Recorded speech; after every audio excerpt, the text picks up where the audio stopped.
Não posso nunca me esquecer. Está gravando agora. Então, como eu dizia para vocês, eu vou apresentar o programa porque é uma questão de acolhimento, para vocês se sentirem entendendo qual é a proposta do ensino remoto e mais, eu acho que além do ensino remoto, o que é importante para vocês é entender a nova proposta do projeto pedagógico do curso. Como eu sempre brinquei, vocês estão nessa situação do novo projeto pedagógico do curso de Direito da UFPA. E vocês precisam entender qual é a questão do programa. Estão vendo o programa, por favor? Estão? Tá ótimo. Sim, prof. Obrigada, amores. Então, todos que estão chegando, fiquem bem, sintam-se acolhidos, bem tranquilos, que a gente vai iniciar nosso semestre com força total, com muito carinho, só vão pensar em recursos, não vão pensar em mais nada. Acho que mentira. Eu quero que vocês pensem também na aula da professora Gilce, que é muito importante, eu soube ontem pela Luísa, fiquei muito feliz que vocês têm aula de métodos autocompositivos, eu achei o máximo. Eu até quero, se vocês tiverem textos da professora Gilce, que ela é maravilhosa, porque ela ingressa com o aspecto de psicologia comportamental. Que hoje é tudo, tá? Eu acho que o advogado ele tem que ser muito psicólogo, juiz psicólogo, membro do Ministério Público psicólogo. Então, vocês vão todos ter que ter um quê de psicólogo. E hoje, com os problemas que a gente atravessa nesse mundo louco, eu acho que além do psicólogo, até de psiquiatra. O problema é que a gente não pode dar o remedinho, né? Mas se pudesse, seria sensacional. Então, vamos lá. Eu vou apresentar para vocês o programa, que já é um programa do projeto pedagógico, tá? Do curso. Então, ele já está para o curso. E o que é que ele tem aqui? Aqui estão os meus 2 e-mails, eu já coloco para vocês o meu e-mail institucional, o meu e-mail que realmente, a vocês, ele é o e-mail institucional, que é o gisele.gois@ufpa.br, tá? E ementa processos e incidentes nos tribunais. Por que o E? Processo e incidente não é a mesma coisa que incidente, questão incidental. A gente vai ver isso com profundidade daqui a pouco. Depois, um grande tema, que é a da uniformização de jurisprudência e os precedentes. Os precedentes, gente, é muito importante. A gente vai estudar as técnicas uma a uma, a súmula vinculante, a gente vai estudar o incidente de resolução de demanda repetitiva, o incidente de assunção de competência, a gente vai estudar que em alguns tribunais ainda é mantido o incidente de uniformização de jurisprudência, vamos falar do incidente de inconstitucionalidade, para quem é fã aí do processo constitucional, e vamos começar hoje, ainda que a ementa comece por processo e incidentes e uniformização de jurisprudência, eu vou começar pela teoria geral dos recursos, que é o próximo tema aí da ementa, que é a impugnação das decisões e teoria geral. Por quê? Eu prefiro deixar por último os precedentes e a uniformização de jurisprudência e os processos incidentes nos tribunais, porque vocês precisam entender primeiro a teoria geral dos recursos. Então, assim que vocês assimilarem bem a teoria geral dos recursos e os recursos em espécie e os seus procedimentos, vocês vão entender, compreender com maior facilidade os processos e incidentes e a uniformização de jurisprudência e a teoria dos precedentes. Então, ao invés da gente falar na unidade 1, hoje ninguém vai falar. Ao invés da gente falar, repito, na unidade 1, nós não vamos falar, porque ela essencialmente aqui já são os precedentes. Como é que eu vou falar de precedente para vocês se vocês vão ter dúvidas sobre o que é recurso, os efeitos do recurso, o caminho do recurso, os princípios dos recursos? Então, eu prefiro deixar, isso é uma questão minha, metodológica, não vou deixar de dar o programa, nós vamos começar pela unidade 2. Nesse nosso primeiro dia hoje, nós vamos ver o que é recurso, impugnação das decisões judiciais, vamos ingressar no duplo grau de jurisdição, os recursos e os seus princípios, dentro de uma lógica geral de teoria geral dos recursos, e não vamos avançar para juízo de admissibilidade aqui, porque eu já vou falar na próxima aula. Vamos pular a unidade 3, depois, no dia 8. Vamos pular a unidade 4. Vamos terminar a unidade Teoria Geral dos Recursos. E vamos ingressar depois nos recursos em espécie. Aí nós vamos estudar recurso de apelação, recurso de agravo, embargos de declaração, recursos para os tribunais superiores, e vamos elaborando essas. Vamos vendo como é, por exemplo, professor, eu tenho sonho de ser um juiz, então você tem, e quero advogar, tem que entender como é um acórdão, quais são os termos, por que o acórdão fala com aqueles termos, quem é o relator do acórdão, quem é o redator, são termos que vocês têm que ter muito cuidado, porque são termos técnicos, tá? E não podem errar, inclusive em prova de concurso e OAB. Tá? Aí aqui vem a validação e cheguei onde eu quero. Como eu estava falando ainda há pouco e até ainda não gravando, e agora já gravando, eu tentei atualizar para vocês aqui a bibliografia. Estes são os livros que eu acho que são muito didáticos. São livros fáceis de serem encontrados, é uma bibliografia acessível, profundidade. Posso utilizar em concurso? Sim. Posso utilizar em OAB? Sim. Vou utilizar na vida prática? Sim. Mas não se esgota aí.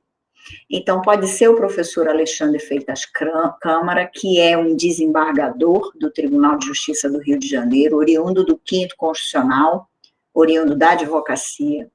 Pode ser o Fred, o Léo Cunha, o professor Leonardo Carneiro da Cunha, um profundo estudioso dos recursos, até porque ele é procurador do Estado em Pernambuco, o Fred, que é um grande advogado na Bahia e em outros lugares do Brasil.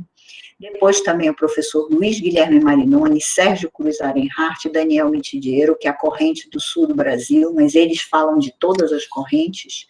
É uma bibliografia também excepcional. Temos o professor Daniel Assunção, que vocês já conhecem também, e assim vai. Como bibliografia complementar, professor Cássio Scarpinella, maravilhoso, professor Araquém de Assis, com um grande manual, foi desembargador do Rio Grande do Sul, tá? Hoje já aposentado, o professor José Miguel Garcia Medina, eu vou mostrar para vocês aqui essa bibliografia dele, que inclusive ela está bem aqui comigo, do meu ladinho, tá? É um curso atualizadíssimo, vejam, ele é de 2021, muito didático. O professor Medina, inclusive, esteve na minha banca de doutoramento, é uma bibliografia maravilhosa, e eu não coloquei outros, tá? Como eu disse para vocês, o professor Fernando Gajardoni, que é juiz do Estado em São Paulo, e o professor Luiz Delore, que é professor da Mackenzie, é novo, é uma bala, eles são maravilhosos, estão com um excelente manual também, que inclusive no próximo semestre eu vou atualizar e já incluir eles também. Então, essas seriam. E aqui a nossa ordem, para vocês, eu acho muito bom nessas aulas que são online, que vocês deem uma lida no material, para vocês se sentirem bem, confortáveis, tá? Para entenderem qual é a dinâmica do curso. Mas eu sei das limitações, enfim, então esse seria o programa. Então, hoje a gente vai começar pelo nosso aspecto da teoria geral dos recursos, e eu vou apresentar para vocês, que eu estou com ele aqui ao lado. Estão vendo esse grossão aqui, essa Bíblia? Parece uma Bíblia, né? É enorme, do professor José Miguel Garcia Medina. Ele está na 5ª edição, e ele está todo atualizado, é 2021. Eu ontem conversava com a querida amiga professora Valena Jacó, diretora do nosso Instituto de Ciências Jurídicas, e ela está tentando a renovação da revista dos tribunais. Para não comprometer o orçamento, ela está batalhando para conseguir uns ajustes. Então, provavelmente, porque eu conheço a professora Valena, é uma guerreira, nós vamos conseguir essa renovação da revista dos tribunais e vocês vão ter acesso, que aí é por isso que eu estou mostrando. O professor José Miguel Garcia Medina é da revista dos tribunais. Então, vocês, se Deus quiser, vão conseguir o acesso. E para quem quiser ter, esses são excelentes cursos. Se você já não tem, uma bibliografia especializada de recursos. Professora, mas eu vi no escritório, no estágio também, o professor Nelson Neri Júnior. Maravilhoso. Teoria Geral dos Recursos, Princípios Recursais, inclusive hoje eu fiz um material para vocês que eu vou começar a apresentar com base na teoria do professor Nelson Neri Júnior, porque para mim é quem hoje, hoje não, sempre foi quem conseguiu alcançar uma nova interpretação principiológica, uma dimensão valorativa dos recursos. E agora a gente vai começar nessa teoria geral dos recursos. Eu vou apresentar para vocês a nossa aula de hoje, tá? Ela já está aqui. Ela é curta, vão ser 3 folhas, mais ou menos, mas vocês vão ver como eu vou falar bastante e a densidade dela, tá? E vou já apresentar para vocês esta aula. Fiquem à vontade, já sabem, se quiserem fazer as questões, sintam-se, como eu sempre tentei deixá-los muito à vontade, tá? Já deve estar apresentando. Estão vendo? Está em uma letra boa ou querem maiorzinha? Como está? Tá ótimo, dá para ver bem. Dá para ver bem? Ótimo, obrigada. Pronto, então vamos lá. Recurso, teoria geral. O que é que a gente se propõe à teoria geral? Primeiro problema, e é engraçado, quando a gente participa de prova de concurso oral, a gente faz umas perguntas, às vezes, para os candidatos, de dizer assim, o que é que você entende por recurso? É impressionante como os candidatos e as candidatas engatam. É incrível isso, é você entender a natureza jurídica dos fenômenos. Porque você acha que é tão simples, eu sou advogado, sempre vai ter recurso. Então, sempre eu vou recorrer. Então, você intui, mas não consegue proferir um conceito, não consegue proferir uma definição. Isso é lamentável, porque você precisa entender o fenômeno jurídico. Então, o que é recurso? É o primeiro problema que a gente precisa enfrentar. Ah, recurso é aquele que, depois da decisão, professora, eu vou para o tribunal. Será que é só isso? Vai para o tribunal para quê? Qual é o objetivo? Qual é a função? O que é que ele desempenha no sistema? Então, eu tenho que começar a me questionar. Vocês não podem deixar de ter essa veia questionadora, essa veia de dizer, mas o recurso que trava no Brasil, será que tudo é problema do recurso? Vocês vão conversar com N profissionais que vão dizer assim, o problema do Brasil é recursal. Será que é mesmo? Será que o problema do Brasil é recurso? Será que o problema é estrutura? O recurso é um dos problemas? Será que ele ainda é para o novo CPC, que já não é novo, já está aí com a gente praticamente 6 anos? Então, vamos lá. O que é? É um ato, entre parênteses, remédio. Não gosto dessa terminologia remédio. Até que eu coloquei aí para vocês, entre parênteses, por quê? Porque boa parte da doutrina considera como remédio. Remédio parece que tem doença. Remédio parece que tem doença, repito. E não é muitas vezes doença. Doença, eu vou dizer para vocês, eu posso ter uma doença quando eu tenho uma nulidade. Se eu tiver uma nulidade no processo, é uma doença, é uma invalidade, é uma questão de um defeito que precisa ser sanado, que precisa ser corrigido. Mas nem sempre eu tenho uma nulidade. Eu tenho muitas vezes apenas o quê? Um inconformismo. Eu digo, o meu interesse, o meu direito não foi atendido. Eu não me senti com acesso à justiça. E isso é remédio? Será que é uma visão de remédio? Ou é um ato? Que ali eu estou para postular para alguém que eu posso novamente suscitar. Vejam, percebam, essa é uma questão do fenômeno, é a grandeza do fenômeno do recurso. Então, ele não é só essa visão de quê? De remédio. Ele não tem essa característica de se dizer que é apenas um remédio, ele é muito mais. Eu diria até, e vou incluir aqui, que para mim ele é muito mais um ato postulatório. Eu vou postular, mas eu vou postular o quê? Com que ensejo, com que meta, para quê? Dentro do mesmo processo. Ou seja, eu não instalo uma ação, eu não instalo um processo incidente. Lembram que ainda há pouco eu disse que teria uma diferença entre questão incidente e processo incidente? Eu já vinha falando isso com vocês desde processo 1, devagar. Agora a gente vai aprofundar cada vez mais. Então, aqui eu não vou criar um processo incidente, algo com autonomia. Isso vai ser para uma ação em apartado. Por exemplo, se eu impetrar um mandado de segurança é recurso, bora? Comecem a responder aí, gritem. Eita, na aula, assim, online, ninguém quer gritar nada, né? Só ficam me enrolando. Então, não é mandado de segurança o quê? Um recurso. Por quê? Ele instala um processo incidente, ele instala uma ação, ele tem requisitos próprios, ele tem fenomenologia, ele tem todo um arcabouço estrutural próprio.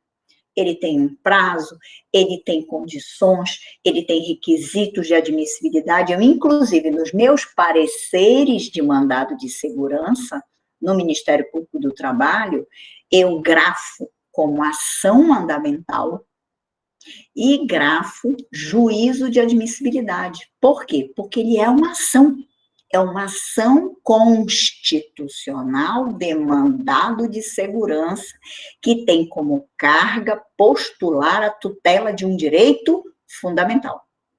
Isso não é recurso. Recurso, então, o que ele enseja? Se ele não se confunde com o processo incidente, com as ações incidentes. Ele enseja, dentro do mesmo processo, intramuros do processo, uma reforma, que é um erro de julgamento, uma invalidação, que aí é a nulidade, que aí é um defeito, erro em procedendo.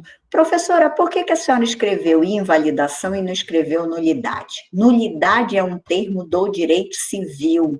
Para o processo brasileiro, nós preferimos e damos primazia ao termo invalidação, porque, via de regra, as nossas invalidades no processo são sanáveis. São sanáveis.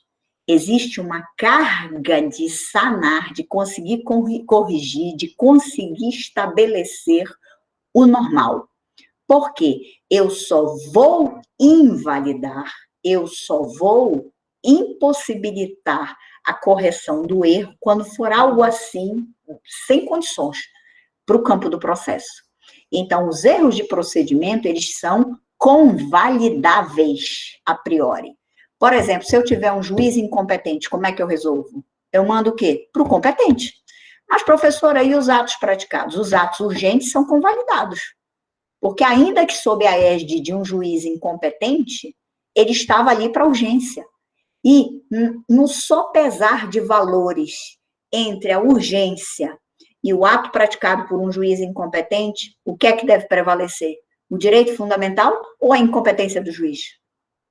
Percebam, olha o raciocínio, isso eu não preciso decorar.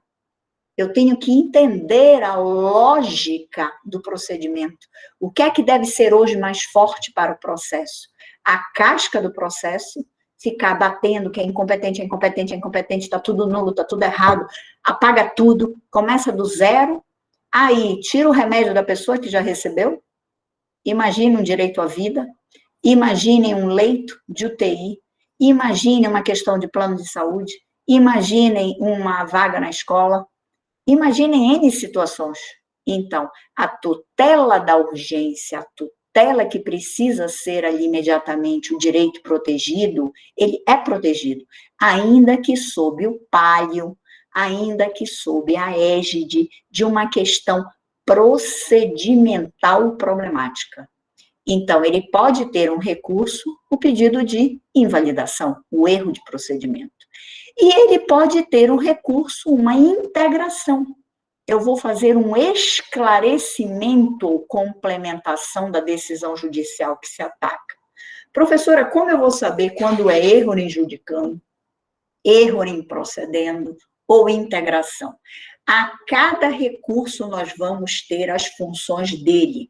Então, vamos estudar apelação. Apelação é o mundo, é o mundão de tudo pode. Apelação é o mundão de tudo pode. Quando eu quero dizer o mundão de tudo pode, eu posso pedir erro em judicando, erro em procedendo, eu posso pedir integração, eu posso fazer tudo, mas determinados recursos eu não posso. Determinados recursos não são porteira aberta. Determinados recursos têm limites. Por exemplo, eu posso fazer isso no recurso extraordinário? Eu posso pedir tudo, o céu, a terra, as estrelas, as galáxias? Não. Então, eu vou ter limites jurídicos, juridicizados, que eu vou ter que me impor. Por isso que a gente diz qual é o objeto geral e depois vai partir para cada recurso específico. Então, toda vez que vocês ouvirem no estágio, na vida prática, lendo nos livros de doutrina ou com alguém, erro me judicando, vão lembrar, ó, a pessoa não está se conformando com a decisão. Erro em procedendo, ó, uma preliminar, vamos começar com os termos técnicos, relembrando, uma preliminar, que nós já vimos lá desde a defesa em processo 1, uma preliminar de nulidade, uma preliminar de invalidade. Professora, usam indiscriminadamente, eu estou vendo lá no meu estágio preliminar de nulidade. Legal, a gente escreve preliminar de nulidade, mas não quer dizer que tudo seja anulado, me entendam. Uma coisa é você escrever preliminar de nulidade, mas não significa dizer que o processo volta para o zero. Ok? Então, são preliminares de nulidade. Como preliminar, ela sempre prefere, precede, vem antes. Então, eu vou fazer um recurso hoje. Eu dou para Maria Luísa de Maria Luísa, vamos fazer um recurso. Maria Luísa está comigo lá no estágio. Aí, o estágio no processo do trabalho, quem é a apelação no processo do trabalho? É o recurso ordinário. É o nosso mundão das galáxias, nós vamos pedir tudo. Então, ela vai, qual é a primeira matéria dela no recurso ordinário? Preliminar de nulidade, se houver. Por que eu não posso ficar brincando de preliminares de nulidade? Porque senão eu vou romper a boa-fé objetiva. E se eu rompo a boa-fé objetiva, a conduta ética no processo, eu posso ser o quê? Multada. Eu posso ser considerada o quê? Litigante de má-fé. Então, vejam, tem toda uma lógica. Então, o que é que eu vou avaliar primeiro? Tem alguma nulidade? Tem alguma invalidade? Eu vou fazer minha preliminar, tá? A gente vai ver nos recursos, depois na peça prática. Depois disso, eu vou para o chamado mérito do recurso. Qual é o mérito do recurso? O mérito do recurso vai ser tudo o que eu vou me inconformar do ato do juiz, que pode ser a sentença, que pode ser uma decisão interlocutória, que pode ser o acórdão. Então, o que é sentença? Nós já vimos lá no processo 1. O que é o acórdão? É o julgamento do tribunal. O que é a sentença? É o que põe fim a uma fase do processo. O que é a decisão interlocutória? Que resolve uma questão incidente. Viram que a Gisele falou questão incidente e não processo incidente, porque processo incidente é autônomo. Então, vejam, eu vou fazer o meu mérito do recurso. Meu mérito do recurso, professora, eu só tenho um caso no estágio, que é só nulidade. Legal, o mérito recursal vai ser só preliminar de nulidade, não inventem. Por que a gente não pode inventar? Por causa do abuso do exercício do direito processual. Se a gente abusa, nós temos as sanções, a litigância de má-fé, o ato atentatório à dignidade da justiça, o exercício de multas por uma questão protelatória, que vocês vão ver que existe em recurso. Eu posso ser multado em embargos de declaração por embargos protelatórios, então a gente vai evitar tudo isso, tá? Essa é a advocacia, obviamente, ética. E aí eu coloco para vocês aqui, vejam, recurso versus ação autônoma de impugnação. Então, recurso, o que é que eu pretendo? Ou eu vou integrar. Qual é o recurso, professora? Que é meramente integrativo, para esclarecer, para complementar, para colocar o julgado integrado, para eu entender o julgado, para haver uma compreensão do julgado. Não esqueçam mais, é embargos de declaração. É um recurso eminentemente com a função integrativa, o papel integrativo.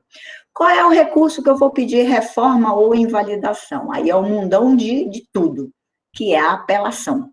Então, eu já estou apresentando para vocês duas crianças, tá? Que são a apelação, que eu posso pedir tudo, até a integração. E vou ter os embargos de declaração, que é um recurso já exclusivamente integrativo. A gente vai ver só um senãozinho depois nos embargos de declaração, mas eu não vou enrolar hoje a cabecinha de vocês. A gente vai começar passo a passo, no conta-gota. E, professora, vamos ver essas três funções, essa tríade: reforma, invalidação e integração. Vamos caminhar. O que é que distingue da ação autônoma de impugnação? Já está aí a dica. Como é o nome dela? Ação autônoma. Por que ela tem autonomia? Porque ela tem requisitos, vida, oxigênio próprio. Porque ela tem o seu respirar próprio, ela tem as suas especificidades. No programa de vocês, que eu apresentei ainda há pouco, quais são as especificidades das ações autônomas de impugnação? Mandado de segurança, o direito líquido e certo. Pode ter audiência no mandado de segurança, é próprio do rito, do procedimento do mandado de segurança, a audiência. Não. Ele tem o caminho da chamada, a gente viu isso lá em provas em processo 1. Ele tem que tipo de prova? A prova pré-constituída, a prova que já vem trabalhada, a prova que já está posta. Ela não se forma prova posteriormente. Eu já tenho uma prova antecipável, uma prova constituída, ela já me é apresentada. Não confundam prova pré-constituída, falamos isso também em processo 1, relembrar é viver, recordar é viver, vamos relembrar que não significa dizer que é só prova de documento. A prova pré-constituída é a prova que está lá, que existe, que pode ser não prova documental, prova documentada. Lembram que eu fiz a diferença? Prova documental, ó, tá aqui a minha prova documental, é a escritura. Beleza, já tá aqui a escritura pública. E o que é a prova documentada? Se eu fiz lá um protesto no cartório de títulos, se eu fiz no tabelionato público um protesto, se eu constituí a prova antes por uma outra ação, se eu ouvi a testemunha, porque a testemunha ia morrer antes. Então, é uma prova documentada, já formada. Se foi feita uma perícia sobre o material perecível, por exemplo, uma merenda escolar que está gerando um fedor no bairro inteiro, porque já está estragada, eu vou lá, faço a perícia, documento, ela é destruída, aquela prova, porque ela é imprestável, mas ela já está o quê? Documentada, mas ela não é documento, porque foi feita uma perícia, foi instalado um procedimento pericial, é uma prova documentada, que ao tempo e a cabo foi feita uma perícia. Então, tem diferença. E a prova pré-constituída do mandado de segurança, para dizer que ele é uma ação autônoma de impugnação, é prova pré-constituída, que pode ser prova documental, via de regra documental, ou prova documentada. Ok. E outra ação autônoma, professora? A senhora só está falando do mandado de segurança, é só o mandado de segurança? Não. Vamos relembrar uma que vocês já fizeram aí um bom caminho em direito penal? Habeas corpus. Habeas corpus é outro tipo de ação autônoma de impugnação. Temos algumas outras? Temos. Vamos passar por elas? Vamos sim. Tá? Eu só estou dando exemplos. Hoje é a aula de ambientar vocês para uma teoria geral dos recursos. Bom, aí a gente colocou aí um asterisco e escreveu assim, desvirtuamento. O que é desvirtuar? Desvirtuar é tirar da rota. Então, o que é que eu retiro da rota? O recurso no país se transformou não só em uma forma de tentar modificar uma decisão desfavorável, mas também uma tentativa de protelar recursos. Era o que eu falava ainda há pouco, que agora a gente está sedimentando. O desvirtuamento dos recursos no Brasil levou a um inchaço de recursos nos tribunais, a uma sobrecarga nos tribunais. O que é que gerou na legislação processual? A necessidade de encontrar mecanismos para gerar um afastamento dessa lógica abusiva. É uma lógica que não condiz com o acesso à justiça. E que técnicas são essas? Viram que primeiro a gente tem que entender o que é recurso para depois ir para as técnicas? Que técnicas são essas? Aí a gente coloca aí para vocês. Olhem lá, eu vou até marcar aqui para vocês irem acompanhando. Prestígio às súmulas. Prestígio à jurisprudência. O que é que acontecia? João Paulo vai pedir na justiça um problema de uma indenização de um plano lá com uma das concessionárias de telefonia celular, lá aqueles planos de 99 minutos, ou de cento e tantos minutos, sei lá o quê. Aí eu tenho o mesmo plano, tive o mesmo problema, não conheço o João Paulo e peço também a minha ação. A dele é distribuída para a 7ª, a minha é distribuída para a 5ª. Estou falando aqui aleatoriamente, o que interessa é vocês entenderem esse caminho. Bom, o João ganha e eu perco. Como é que vocês explicam isso? Se havia identidade de pedido, identidade de causa de pedir. O que é que os dois pediram? A indenização. O que é que os dois tinham como causa de pedir, como elemento da demanda? O mesmo plano. Por que que ele ganhou e eu perdi? Então, era uma jurisprudência lotérica. Era loteria. Era tipo assim, vamos hoje jogar na sorte, no bicho, para ver se a gente vai ganhar. Porque depende de cada juiz, acabou esta lógica. O que é que o país está tentando imprimir? Está tentando imprimir com técnicas que não haja esse desvirtuamento, muito menos de quem ingressa, para não ingressar aventureiro de justiça, que brinca com o judiciário, são as aventuras judiciais. Ah, eu vou lá para ver se cola para eu ganhar lá 1 milhão, para virar BBB na justiça. Né? Ninguém está assistindo o BBB aí. Né? Ninguém sabe quem é. Ninguém lá do BBB. Acho que eu já ia falar um bando de nome aqui, deixa eu ficar calado.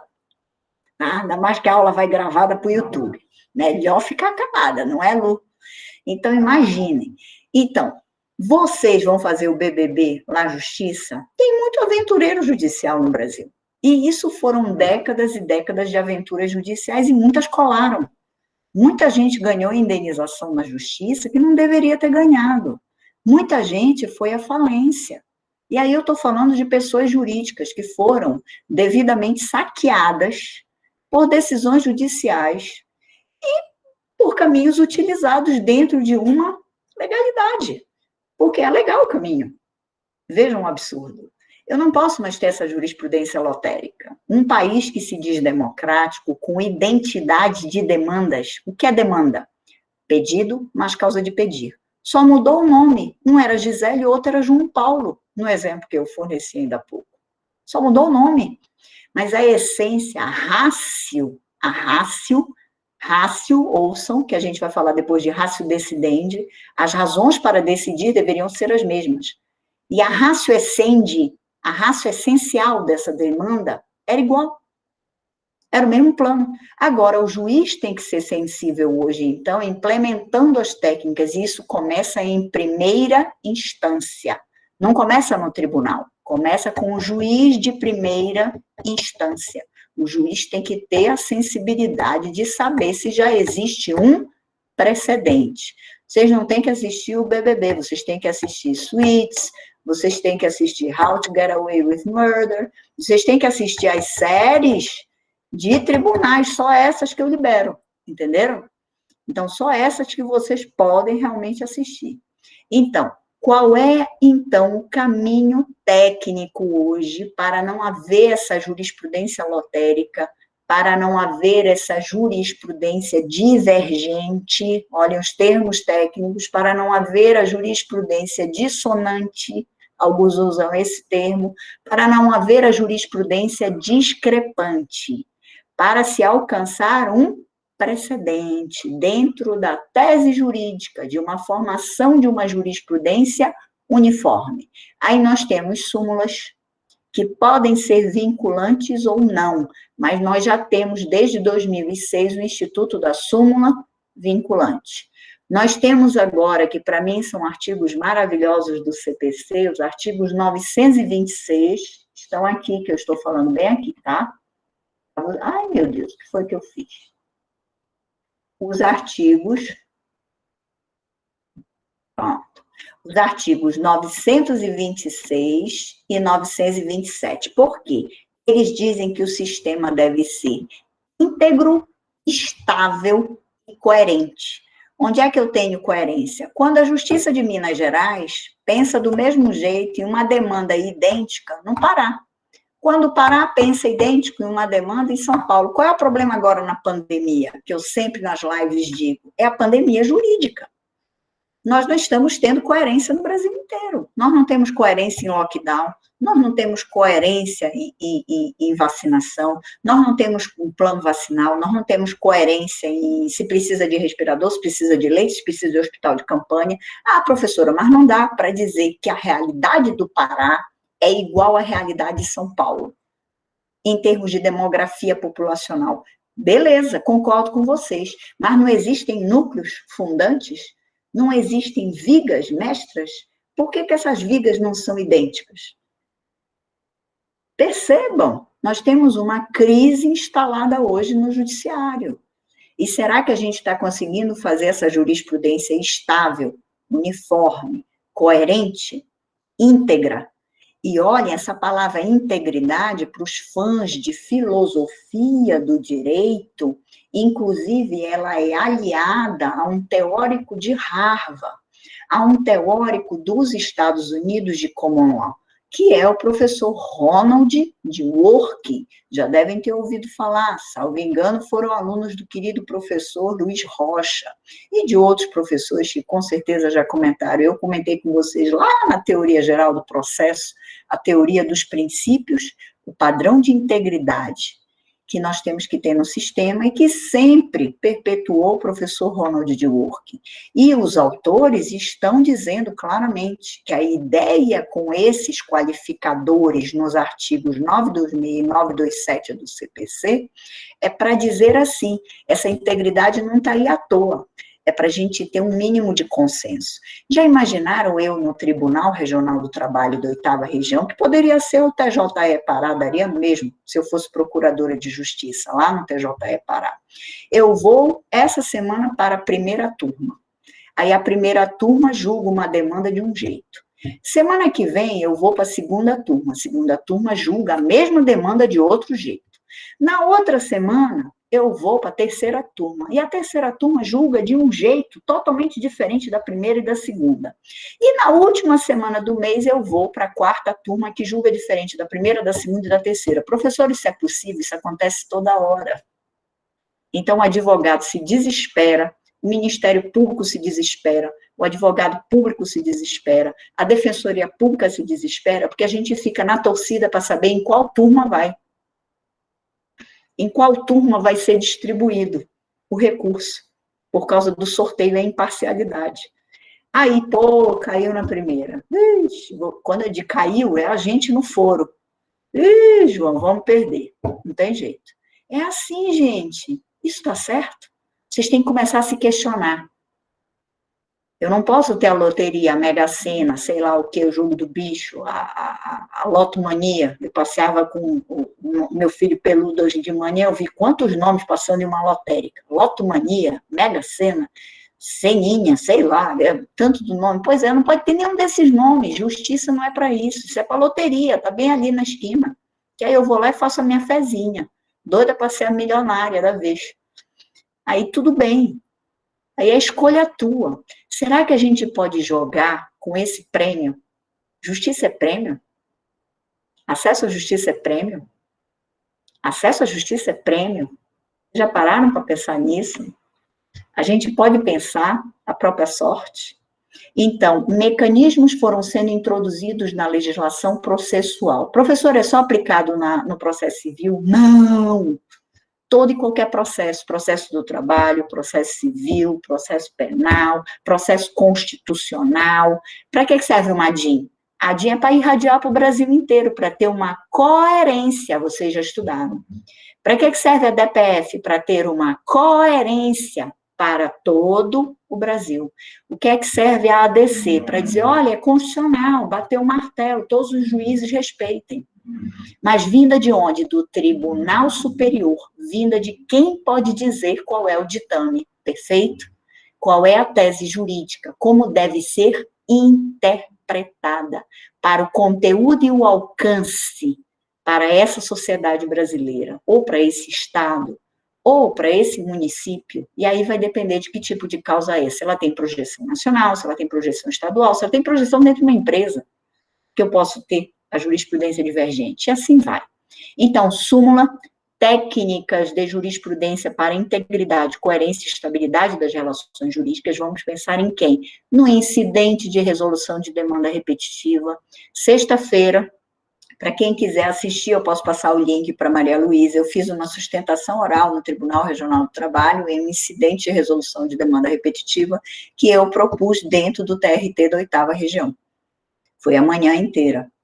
Eu fiz a propositura, houve uma sessão extraordinária do Pleno e nós fizemos a sustentação oral.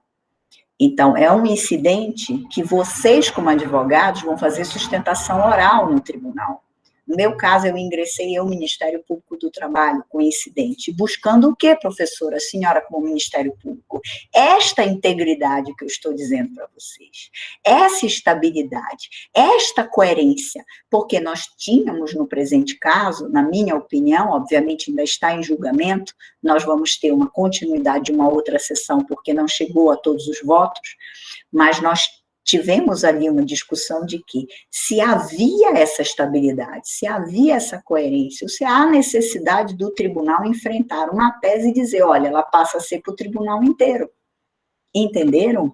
E aí vai ser dita pelo tribunal, percebam, pode ser pelo STJ, pode ser pelo Tribunal de Justiça, pode ser pelo Tribunal Regional Federal, pode ser pelo Supremo Tribunal Federal, quando faz em ADIM, ADC, a DPF, e hoje faz em reclamação constitucional, que é uma medida autônoma que a gente vai estudar, que eu vou aumentando para vocês algumas coisinhas aí. A gente vai ver depois, nesse binômio que eu falei ainda há pouco, de recurso e ação autônoma, vou até deixar aqui para vocês já. Nós vamos ver aqui o que é um sucedâneo recursal, tá? Que é uma brincadeira que a gente sempre faz em sala de aula, dizer assim, sucedâneo recursal é aquele que queria ser recurso, mas não é. Quer dizer, ele vai lá perto do recurso, mas aí depois ele dá parece que dá uma espetada, ele diz assim, não, eu não quero ser recurso. Aí ele não sabe o que ele quer ser. Então, ele está aí vagando, doidão. Então, para alguns na doutrina, seria uma ação autônoma. Para outros, seria um sucedâneo recursal, aquele que não chegou a se formatar com todas as características do recurso. E aí eu estou dando um exemplo já para vocês que tem uma discussão doutrinária, que é a reclamação constitucional, tá? Que a gente vai estudar com profundidade. E para mim é um dos institutos, inclusive, mais bonitos que existe dentro dessa discussão de ações autônomas e sucedâneos recursais. Eu, inclusive, já fiz até 3 artigos sobre reclamação. Bom, continuando, nós temos o IRDR, nós temos o IAC, vocês vão estudar, o IRDR está a partir do 976, o IAC também está nesses artigos, entre os artigos 976, 985, aí vocês vão ver que são técnicas para a solução dessa coerência. E, além disso, técnicas para doer no bolso. Para a gente chegar a uma integridade de sistema, para não ficar com a antiética, olhem aqui, elevar juros de mora, honorários sobre os recursos. Então, é para dizer assim, qual é a mensagem para os advogados? Não recorre, se não tem honorários. Qual foi o grande nó da reforma trabalhista que vocês devem vir acompanhando? Foi trabalhar com honorários sobre o reclamante. O hipossuficiente, inclusive isso é alvo de inconstitucionalidade no Supremo Tribunal Federal. O reclamante, que é o vulnerável, que é o hipossuficiente, ele tem condições de pagar honorários advocatícios? E quando eu falo honorários advocatícios, na sucumbência, se ele perder na ação, ele tem que pagar honorários? A Justiça do Trabalho do Pará, o Tribunal Regional do Trabalho da 8ª Região, o que é que fez de modo muito interessante? Houve um incidente de inconstitucionalidade pelo pleno do tribunal e foi rechaçado. Percebam, eu posso até mandar para vocês. Então, o pleno, como o Supremo ainda não julgou, o pleno já resolveu julgar, do TRT. Ah, professora, mas e se vier a decisão do Supremo diferente? Quem pode o mais? Quem é que pode o mais aí? O Supremo Tribunal Federal. Então, aí muda a decisão do TRT-8, aí ele se curva a uma competência hierárquica, ele se curva o respeito ao precedente, olhem os termos técnicos, do Supremo Tribunal Federal. O 927 do Código de Processo Civil Brasileiro diz para vocês quem é que está no topo. Quem é que está no topo primeiro? Supremo Tribunal Federal na organização judiciária. Depois, com o direito federal, não mais o direito constitucional, Superior Tribunal de Justiça. Mas e se for, professor, um direito federal especializado? Tribunal Superior do Trabalho. Se for eleitoral, Tribunal Superior Eleitoral. Se for militar, Superior Tribunal Militar. Então, vejam, aí trabalha-se a disciplina de vocês de organização judiciária. Continuando, tá? Essas são as possíveis técnicas e soluções. Enumerados os recursos, vamos lá para o artigo 994. O que é que diz o artigo 994? Que recursos nós temos no sistema? Apelação, agravo de instrumento, então aí todos os artigos, agravo interno, apelação 1009, agravo de instrumento 1015, agravo interno 1021, embargo de declaração 1022, recurso ordinário constitucional, como o nome dele é recurso ordinário constitucional, eu tenho que fontes? Quais são as fontes primárias desse recurso? A Constituição e depois o CPC. Primeiro os atributos constitucionais que a gente vai estudar, a gente vai à Constituição, depois Código de Processo Civil. Recurso especial, mesma coisa, é recurso que está na Constituição, por isso que tem aí a Constituição da República Federativa do Brasil. Recurso extraordinário, igual, Constituição do Brasil, artigo 102, inciso 3º da Constituição. Depois, agravo em recurso especial extraordinário e depois os embargos de divergência. O que eu quero já suscitar para vocês aqui é uma primeira reflexão para a gente acabar esse primeiro ponto de hoje. Existe um recurso que está fora deste artigo aqui que eu acabei de mencionar, que é o 994. Ele não está lá. E ele é chamado, no artigo 997, de recurso adesivo. Olha aqui, aquele que adere, aquele que vai colado, vai ao lado. A gente vai ver como. Que ele é cabível quando houver a chamada sucumbência recíproca. Então, eu vou dar o seguinte exemplo para vocês. Eu, Gisele, ingresso com uma ação em desfavor da Canandra, tá? Eu ingressei com uma ação em desfavor da Canandra. Qual é o objeto dessa ação? Eu postulo uma indenização por danos morais. Eu digo que eu fui atacada na minha honra. E eu peço 200 mil reais.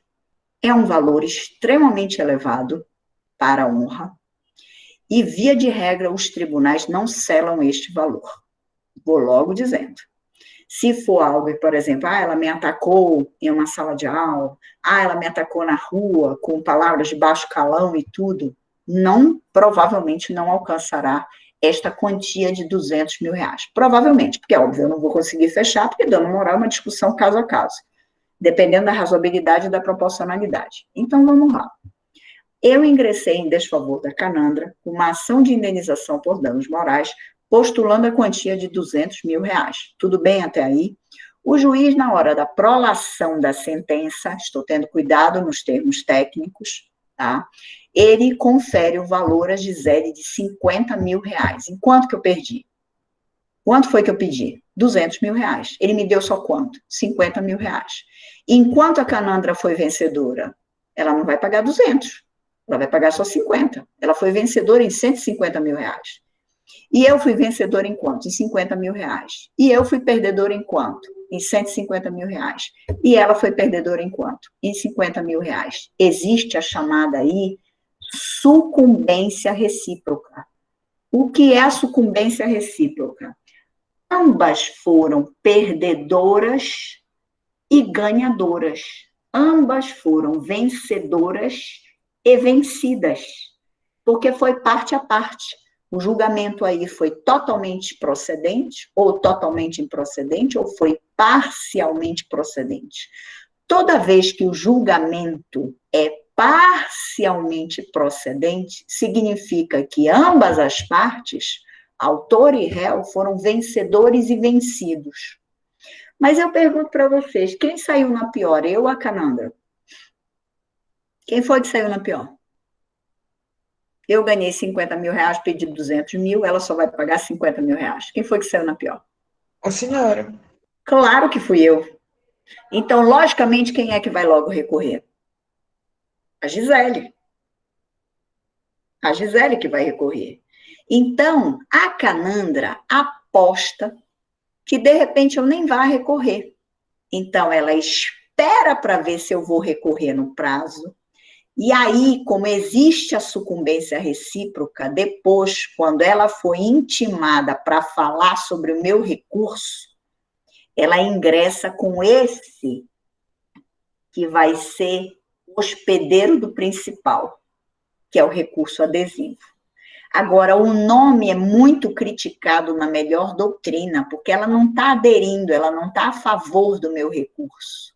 Ela está contra o meu recurso, ela está colocando um recurso para me massacrar mais, para tirar tudo, para ela não pagar nem 50 mil reais. Então, a melhor doutrina, e eu invoco aqui um grande estudioso do recurso adesivo, que era o professor Egas Muniz de Aragão, e também o querido mestre, amado mestre, vocês já sabem que, para mim, insuperável, ainda que falecido, a doutrina dele sempre será referência para todos nós que estudamos o processo, o professor José Carlos Barbosa Moreira, criticava porque não seria adesivo, porque as partes estão em guerra, então seria o melhor termo, recurso subordinado, recurso prejudicado, recurso acessório. Por que é acessório, professora? Porque ele segue a sorte do principal.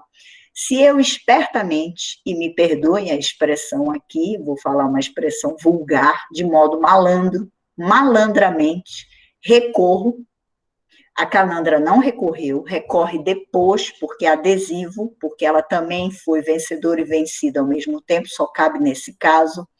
Aí, malandramente, eu desisto do meu recurso principal. O que é que acontece com o dela, que é acessório? Porque ela resolveu recorrer só depois. Ele cai ou não? O que é que vocês acham, sem ler o CPC? Ele cai, porque o acessório, estudaram em direito civil, estudaram da lei de introdução, o acessório segue a sorte do principal. Se o meu recurso, eu graciosamente, como eu disse ainda há pouco, uma expressão vulgar, de modo malandro, de modo esperto, se eu desisto do meu recurso principal, cai o acessório. Por isso, meus queridos e minhas queridas, quando nós temos que recorrer, a gente não espera ninguém.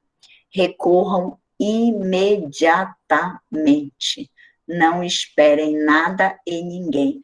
Quando é que cabe esse recurso adesivo? Então, só quando houver essa sucumbência recíproca. E em que recursos? Apelação, recurso especial, extraordinário.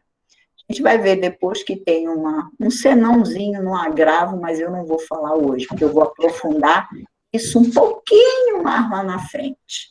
Professora, então só poderia ter o recurso adesivo se tiver um recurso principal.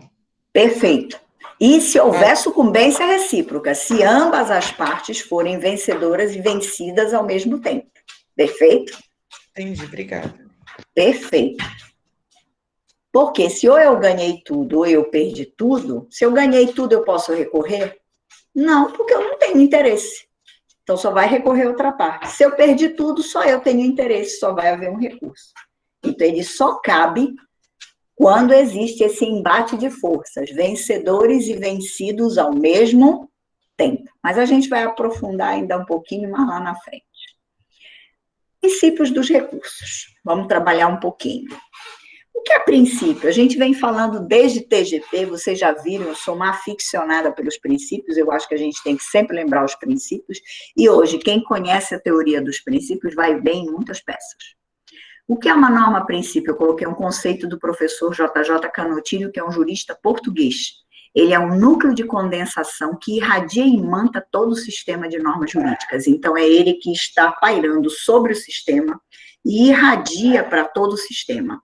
Então, ele é importante. Toda a regra do sistema, ela tem um refletor para cima de um princípio.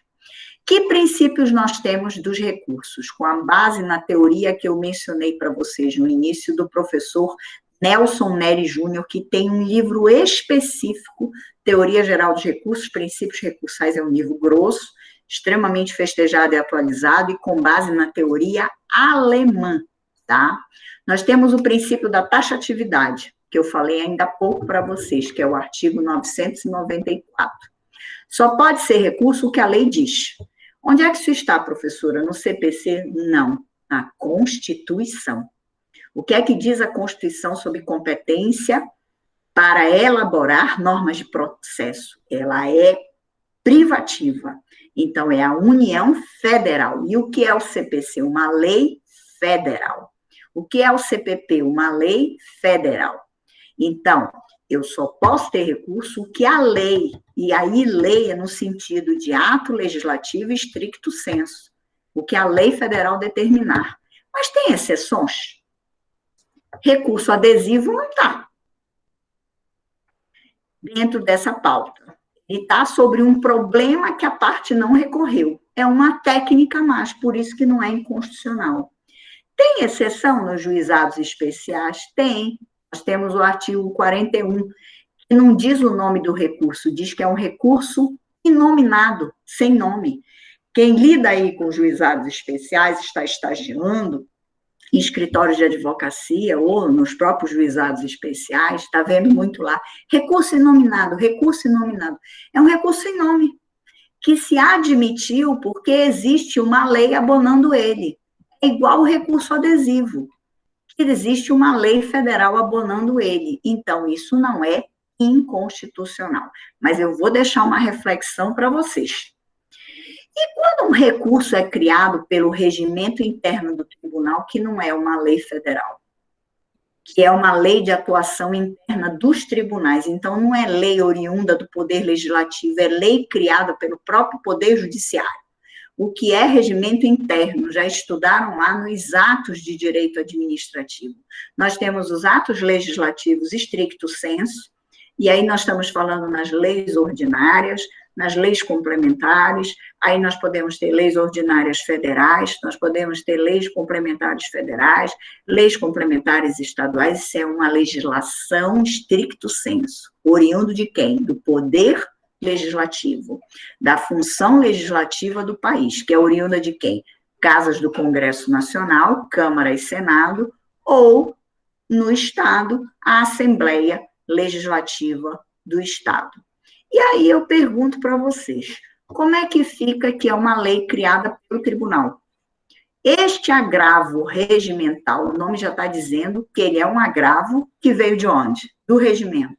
Ele é constitucional ou é inconstitucional? Para matar um pouquinho a curiosidade de vocês, o agravo regimental existe até hoje. E muitos doutrinadores, e eu diria o grande defensor da inconstitucionalidade do agravo regimental, é o professor Nelson Nery Júnior, porque ele diz que país é esse, criando recurso por regimento. Então, vai inventar prazo, vai inventar procedimento, vai inventar uma situação aqui, outra coisinha ali. Aí fica a pergunta, eu vou até abrir aí o plano de aula para vocês. É constitucional ou inconstitucional? Então, o agravo regimental, existe uma discussão interna dele acerca da sua constitucionalidade ou acerca da sua inconstitucionalidade. Por quê? Porque é um recurso criado no regimento interno dos tribunais. Mas vou concluir para vocês. Todos convivemos com ele e usamos ele. Por quê? É mais um meio, é mais uma técnica de inconformismo, de pedir reforma, de pedir mudança, ou seja, de acesso à justiça. Discutível? Extremamente discutível. Inclusive, tem até dissertação de mestrado sobre o assunto e tese de doutorado. Segundo princípio da unirrecorribilidade, ou também chamada singularidade ou unicidade. Unirrecorribilidade, singularidade ou unicidade. Para cada decisão, eu só tenho um tipo de recurso. Então, foi para atacar a sentença, qual é o caminho recursal? Apelação. Foi para atacar a decisão interlocutória, agravo via de regra de instrumento. A gente vai ver aí umas exceções. Foi para esclarecer, opor embargos de declaração. Foi para atacar lá nos tribunais superiores uma questão de inconstitucionalidade, recurso extraordinário. Foi lá nos tribunais superiores para atacar uma questão de lei federal, recurso especial. Então, a unirrecorribilidade, singularidade ou unicidade, o nome já traduz para vocês. A cada decisão, um único recurso. E casa, eu acho que eu não coloquei aqui, mas falo para vocês agora, com a questão de que, eu vou até colocar aqui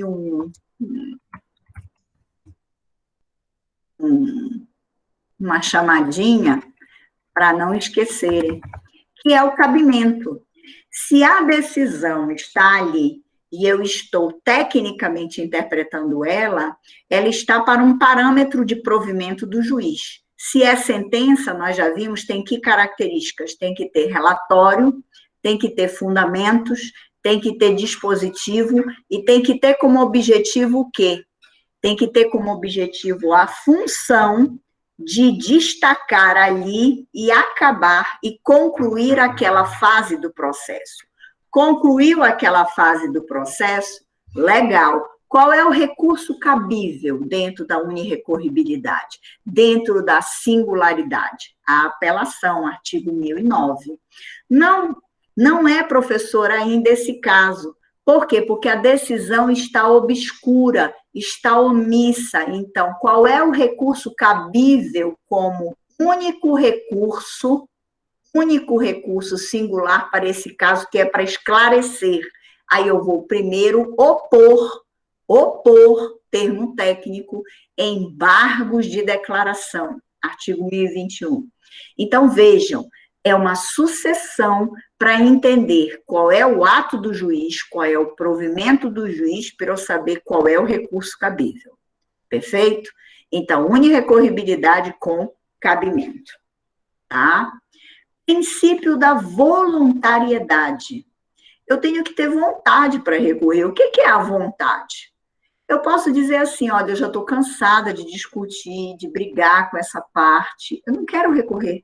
Ninguém é obrigado a recurso. Então, o que é que vigora? A vontade da parte. Recurso é isso. Eu quero me inconformar, eu quero discutir, eu quero ainda debater, eu entendo que ainda não houve o pleno acesso à justiça. Então, decorre de um princípio dispositivo. Se não houver vontade da parte, não existe recurso. Então, eu vou até colocar aqui uma observação para vocês. Se não houver a vontade, efeito do dispositivo, do preceito dispositivo, aí nós temos o efeito inquisitivo. O efeito inquisitivo. Então, não é mais caso de recurso, é caso de quê? Vou colocar em caixa alta, já para se acostumarem. É caso de remessa ex officio. Porque aí é um ato público, é publicizado dentro do sistema processual, do sistema jurídico, hipóteses de obrigatoriedade de rever, porque o Estado determina. Vou só deixar uma pitadinha aqui, um grão de sal para vocês da remessa de ofício. Quem quiser já vai lendo. O que é essa remessa de ofício? A remessa de ofício é um instituto até incorporado desde a ditadura, um instituto autoritário que vem passando décadas e décadas com a gente. Ainda está no CPC atual. Professora, como é que mantém um instituto que tem uma carga ditatorial, uma carga autoritária, que não tem exercício de vontade, que é o Estado que impõe? Não vamos malhar tanto, né? Vamos jogar a pedra no Judas, vamos ver para que serve a remessa de ofício, vamos lá. Porque aí é um ato de ordem pública, é obrigatório por parte do Estado. Vamos lá. Por que existe a remessa de ofício? A remessa de ofício, ela vem caminhando com a fazenda pública. Quem é a senhora fazenda pública? A fazenda pública nada mais é que União, Estado, município, Distrito Federal, autarquias e fundações públicas. Então, é toda a lógica da administração direta e braços da administração direta de pessoa jurídica de direito público. Quem são esses braços? As autarquias e as fundações. Então, por exemplo, se eu estiver em uma situação litigando perante o EMOPA, eu tenho que perquirir qual é a personalidade jurídica do EMOPA para entender. O EMOPA é uma pessoa jurídica de direito público, ele é uma fundação pública como um banco de sangue. Ok? Eu estou litigando perante o Banco Central do Brasil. O Banco Central do Brasil, eu tenho que perquirir qual é a personalidade jurídica. Ah, professora, a senhora sabe todas de cabeça? Claro que não. Nós vamos ter que ir aos atos legislativos de constituição dessas pessoas jurídicas. Vamos relembrar direito civil e direito administrativo. Aí eu vou ao ato de constituição dessa pessoa jurídica, eu vou saber se ela é privada ou ela é pública. Se ela é pública, o que é que entendeu o legislador lá atrás, antes de ditadura até, em um Código de 39, eu não vivi o Código de 39, não avacalhem um arraial, tá? O Código de 39, o que é que imaginou o Buzaide, o grande Alfredo Buzaide, nosso grande processualista Alfredo Buzaide, que era tão brilhante, conseguiu redigir um código inteiro. Imagine 1000 artigos, parágrafos, mente brilhante. Claro, não foi sozinho, ele tinha professores, mas a grande mentalidade ali, à época, foi o professor Buzaide. Buzaide imaginou o quê? Ele disse, olha, o Brasil é extremamente complexo. O Brasil tem de cara quem? DF, município, e eu não estou falando nem autarquia e fundação, esqueço até elas.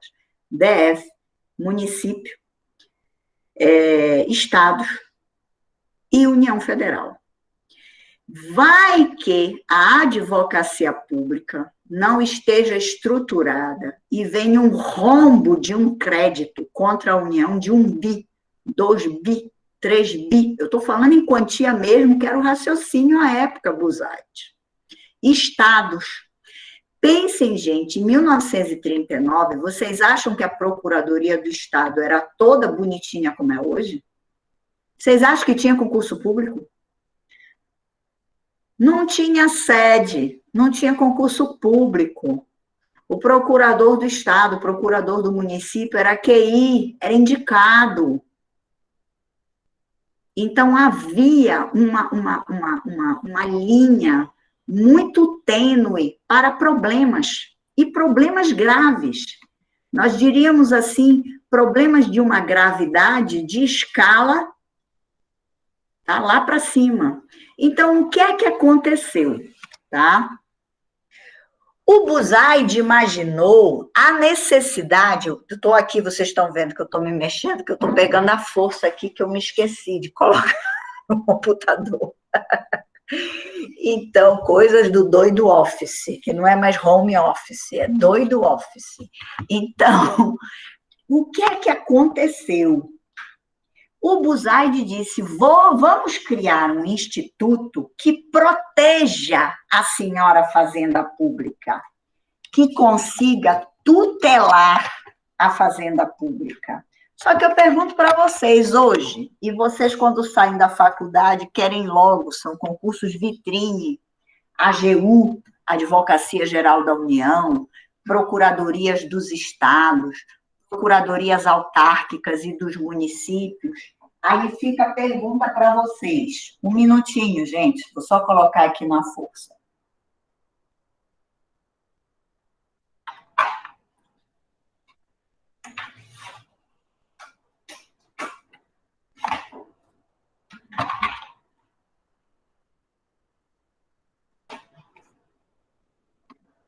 Aí eu pergunto a vocês, estão me ouvindo bem já? Tudo bem?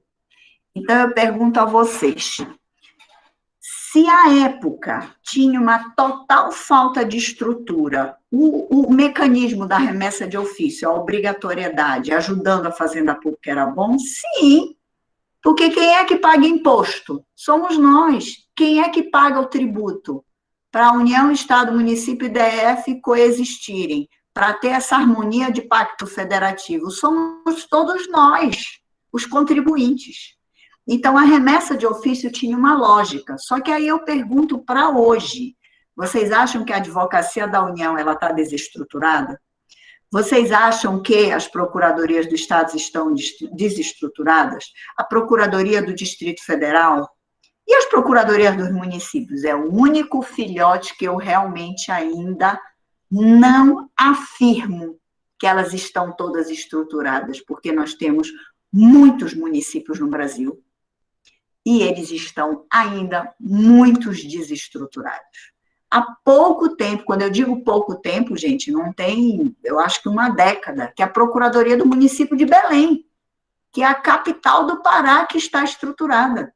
Então, é um órgão, é uma instituição criança. Se não for criança, jovem, aí vai lá, que seja. Mas ela não tem tanto tempo e razão de ser. A própria AGU se estruturou a partir, vocês não sabem disso, porque são todos novos, que sorte de vocês, mas eu vivenciei isso. Quem estruturou toda a Advocacia Geral da União foi o hoje ministro Gilmar Ferreira Mendes, quando então era advogado da União. E a Lei Complementar Federal saiu estruturando toda a Advocacia Geral da União. Vocês sabem de quando ano é a lei da AGU? Se vocês forem fazer concurso, 1994. Então, é recente. Ah, professor, não é recente por 20 anos? Claro que é. Vejam, pós-88. Então, a reestruturação da AGU, ou melhor, a própria estruturação, que não é nem reestruturação, mas estruturação da AGU, não tem tanto tempo. E hoje ela é fortíssima, qualificadíssima.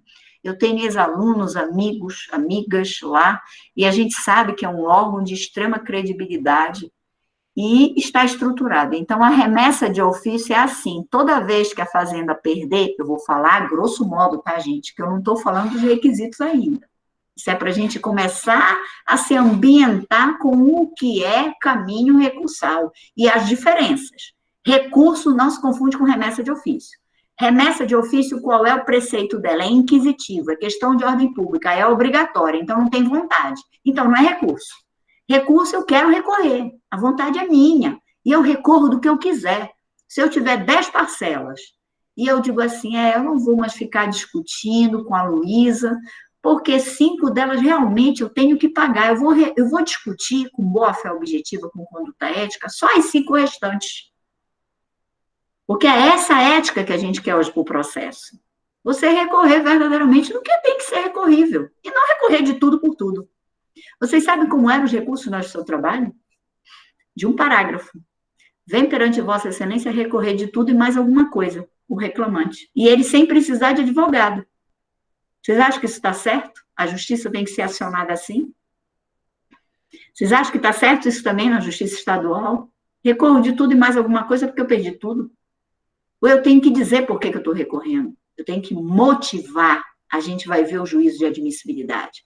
A remessa de ofício, ela não tem motivação. ela é de ordem pública, porque ela veio lá de trás da década de 30 para um protecionismo da fazenda pública. Mas não é só isso, tá? Eu estou apenas começando com vocês alguns conceitos. Adiante. Vedação da reformácio em pejos.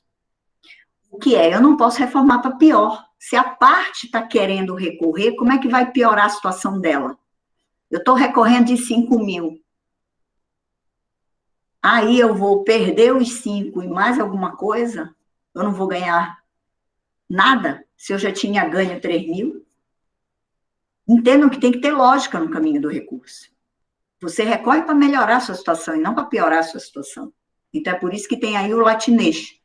Então, para a parte que recorre, não é possível a reforma para pior. Agora, tem exceções? Porque, vejam, o caminho do recurso é um ambiente privado ou público? Eu não estou dizendo que é vontade. Nós não estamos dizendo que há interesse porque eu perdi. Eu fui a prejudicada. Eu sou a sucumbente. Por isso que eu recorro do que eu sucumbi para melhorar a minha situação. Aí vem a pergunta. Mas e quando tem uma questão de ordem pública, que eu bato isso com vocês desde teoria geral do processo? O processo é um locus, é um local, é um ambiente essencialmente privado. Mas existem amarras do sistema jurídico pátrio que elas estão como teias aqui, e elas estão oxigenadas e com ar aqui ao lado. Se eu tiver uma questão de legitimidade, se eu tiver uma questão de incompetência, se eu tiver, então, uma questão de ordem pública que tenha que ser reconhecida de ofício, pode gerar uma reforma para pior? Já imaginaram, eu ganho, naquele exemplo que eu falei perante a Canandra, mas o juiz era incompetente. Mantém a decisão? Outro exemplo. Eu ganho, mas está na justiça errada. Que é ligado ao primeiro exemplo. Outro exemplo. Eu ganho, mas aí o tribunal diz, não era você que tinha que ganhar, porque você é parte ilegítima. Quem tinha que ganhar era o seu filho. Essas situações, elas podem ser passadas com a roda do carro, atropeladas? Ou não? Então, o ambiente do processo é um local privado, nós já estudamos negócio jurídico processual, mas existem teias públicas, amarras, porque o processo, desde lá a introdução ao estudo do direito, ele é raciocinado para um ambiente público. Só que eu tenho que sempre raciocinar as questões de ordem pública, respeitando a vontade da parte. A parte pode renunciar. A parte pode dispor. Olha o negócio jurídico, processual. Então, nós temos que observar hoje que nós temos que respeitar muito a parte. Então, a interpretação dessas questões de ordem pública deve ser de modo ampliativo ou extremamente restritivo. Restritivo, para a gente respeitar o ambiente do processo como um local de acesso à justiça pelas partes, sem ter a interferência indevida do juiz. Senão o juiz interfere indevidamente nos nossos direitos, no âmbito, na esfera da minha auto-vontade, no meu regramento de vontade, no meu auto, no próprio exercício de vontade. Então, cuidado aqui. Por que eu coloquei para vocês uma reflexão aqui, jurisprudência variável no tema? Porque determinados juízes não aceitam ainda o negócio jurídico processual com a tranquilidade do que eu falei para vocês aqui. Então, existe um questionamento na justiça, ainda uma barreira porque muitos magistrados, com a sua formação, entendem que o local do processo é um ambiente público por excelência e ele, juiz, que determina e pronto. Então, ele passa por cima desse local de vontade de exercício da parte. E eu não poderia, por exemplo, entabular um negócio jurídico processual com base no artigo 190 do CPC, que é aquele autorregramento da vontade das partes. Me fizeram uma pergunta no doutorado, eu não sei se vocês lembram, eu acho que eu já comentei com vocês em aulas anteriores, que foi a seguinte pergunta. Pode haver renúncia de algo dentro do processo que estava sobre uma carga pública? Então, por exemplo, eu posso renunciar à prescrição dentro do processo? A prescrição hoje ela tem uma carga pública, ela pode ser declarada de ofício. E aí vem, pode ou deve ser declarada de ofício, poder dever. E aí eu pergunto para você, mas se eu quero abrir mão da prescrição que era a meu favor, o problema é meu.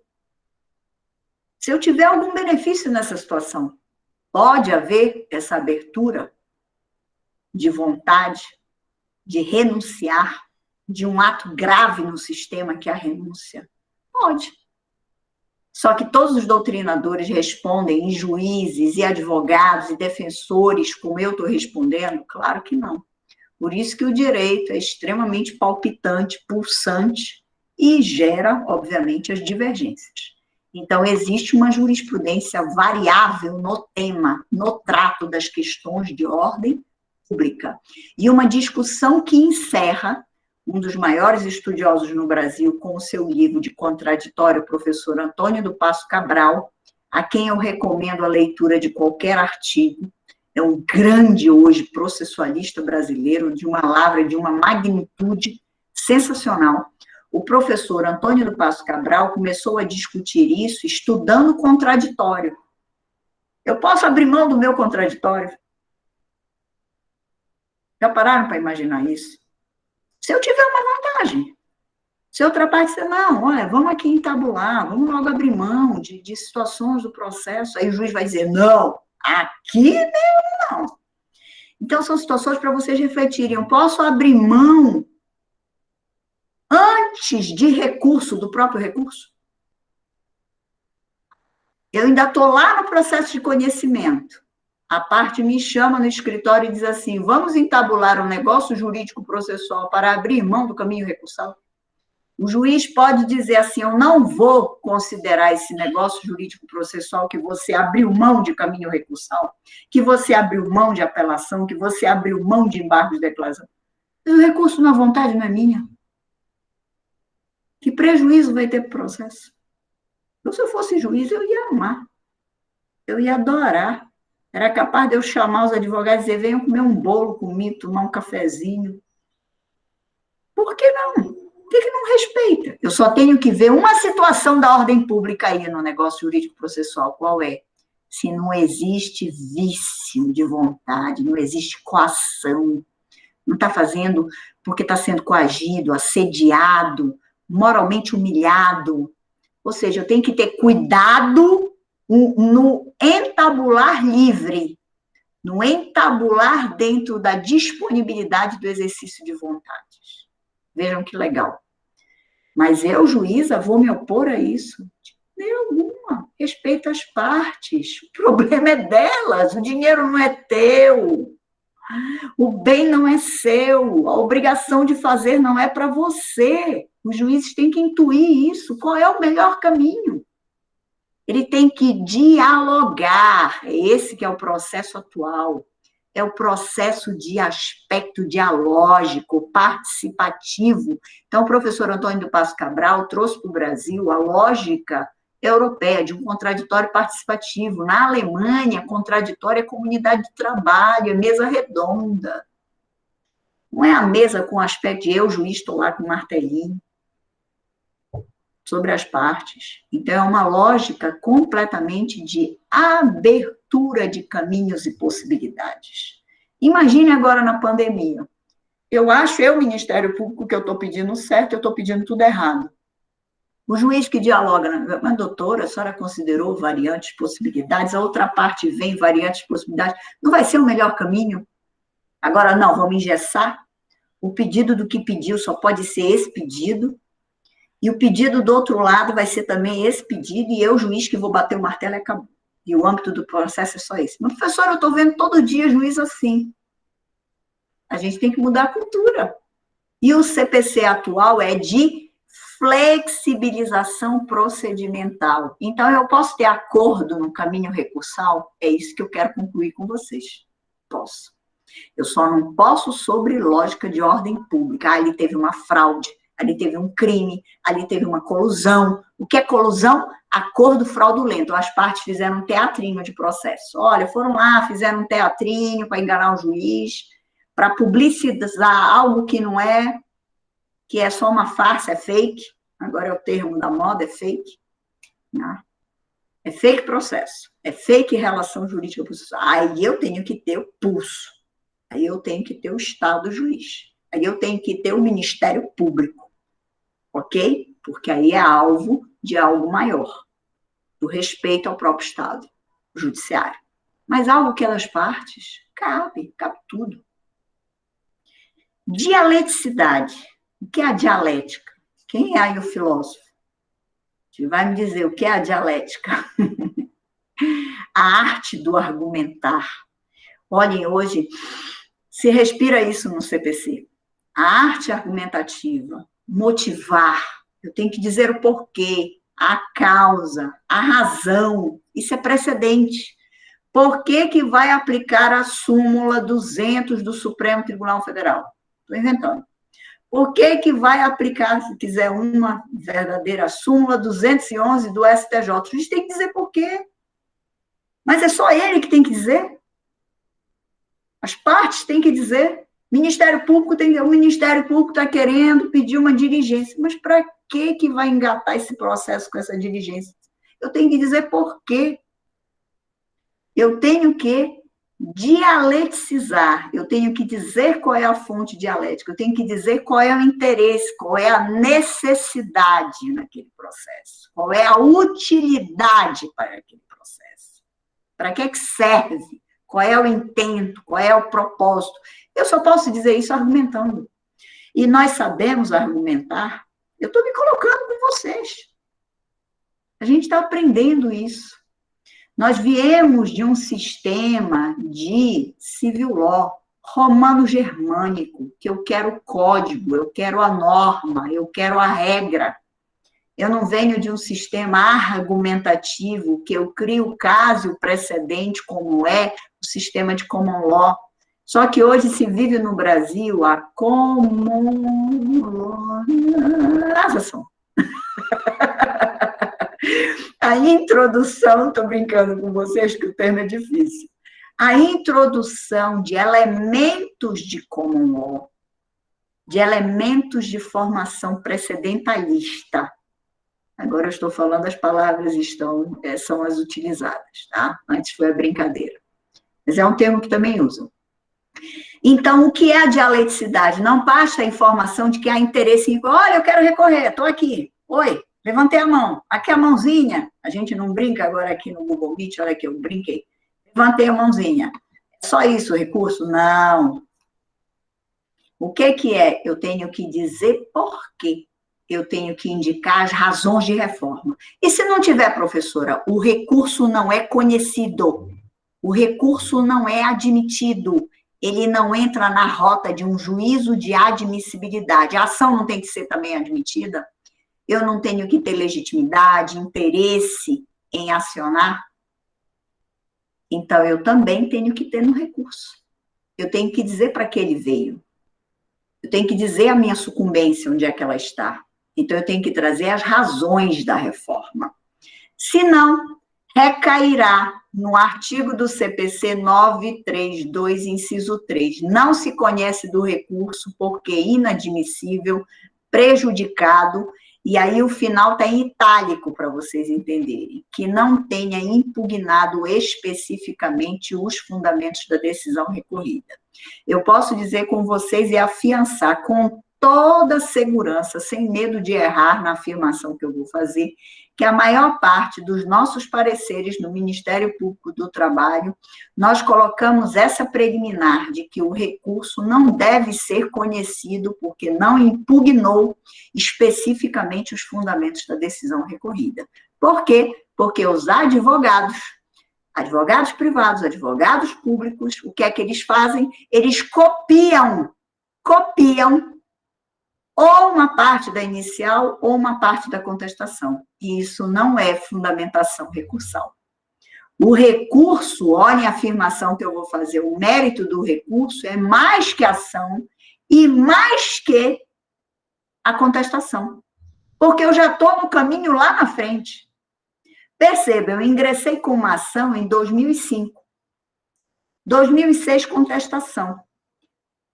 Alcança Tribunal de Justiça do Estado, 2009, 2010. Vai alcançar Supremo Tribunal Federal, 2020.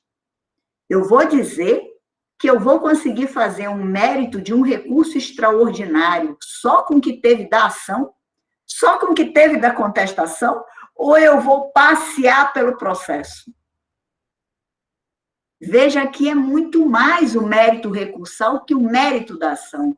Então, o mérito do recurso é muito mais que o mérito da demanda inicial. Por quê? Os incidentes, as questões que foram alavancadas, os problemas enfrentados, as inconstitucionalidades, as ilegalidades, as nulidades, os esclarecimentos. O que é recurso? Demos a teia ao início do encontro de hoje. Qual é a teia? Para que é que ele serve? O efeito integrativo, esclarecedor, o efeito do erro em procedendo, ou errores em procedendo, porque podem ser vários, então já mudou o mérito da ação, e os errores injudicando, porque quando se pede, não se pede só um pedido, são múltiplos pedidos cumulados, pedidos de formatação de cumulação subsidiária, pedidos alternativos, e assim vai em todas as modalidades de pedidos. Então, eu tenho que fundamentar, dependendo da instância, e o que eu quero, de acordo com o cabimento daquele recurso. A gente vai ver isso no efeito devolutivo do recurso. Tá? Essa é a primeira noção de dialeticidade. Fungibilidade recursal. Aí a aula de civil. O que é o objeto fungível? O bem fungível ou infungível?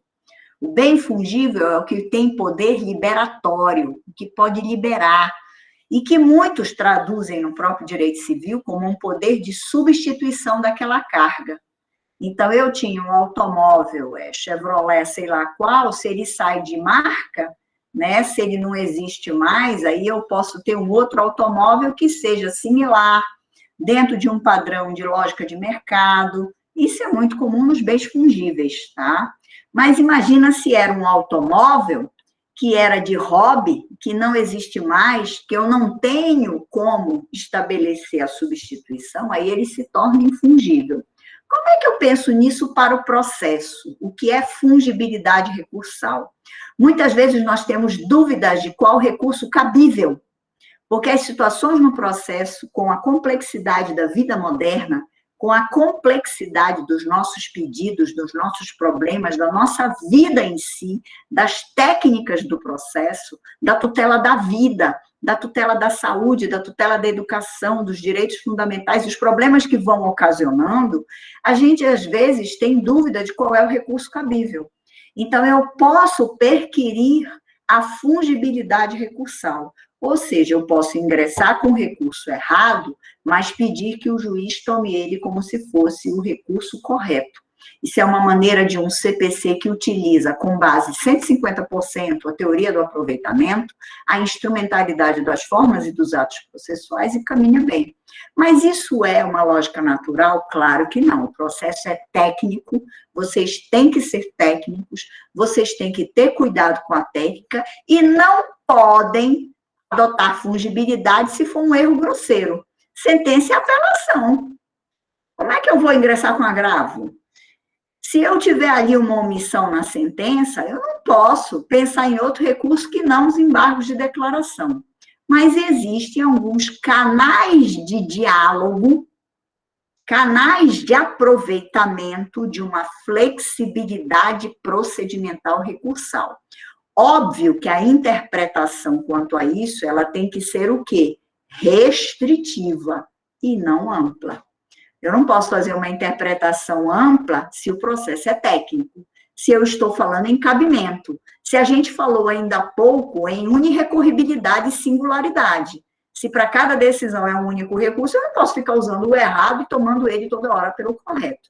Mas nós temos situações que, lamentavelmente, a própria doutrina fica com medo de errar. A própria doutrina suscita a chamada dúvida objetiva, tá? O que é uma dúvida objetiva? Não sei, se é o pior termo que a doutrina já inventou.